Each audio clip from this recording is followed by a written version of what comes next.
বাংলাদেশে নৃশংসভাবে কাউকে মারার জন্য হিন্দু জাগরণ মঞ্চ একটা প্রতিবাদ মিছিল বার করেছিল, তাতে পুলিশ লাঠিচার্জ করলো, গুরুতরভাবে জখম করেছে অনেকজনকে, 17 জনকে অ্যারেস্ট করা হয়েছে, তার মধ্যে 7 জন মহিলা।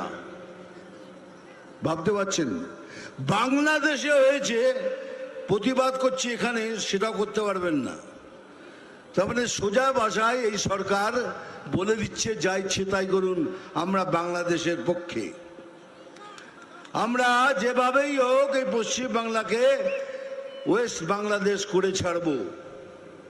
তাহলে আপনারাও শুনে রাখুন, এই শরীরে যতদিন 1 ফোঁটা রক্ত থাকবে, কই মাই কা লাল ইয়ে নেই কর सकता।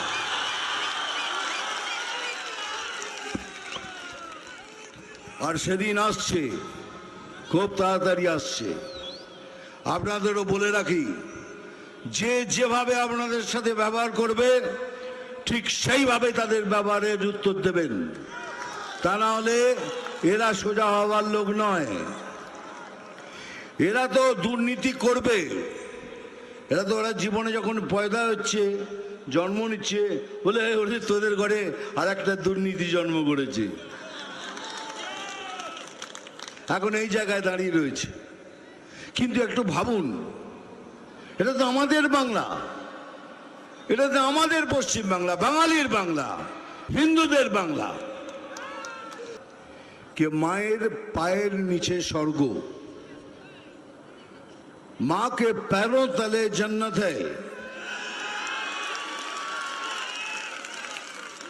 अगर তাই যদি হয় তাহলে মা সাম্প্রদায়িক হলো কি করে?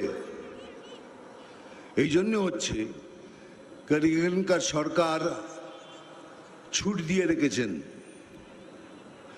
আমরা কিন্তু বারবার বলছি আমরা মুসলমানদের খিলাফ নই, আমরা ভারতীয় মুসলিমদের এগেনস্টে নই, আমরা ওই মুসলিমদের এগেনস্টে যারা ভারতের ক্ষতি করতে চায়।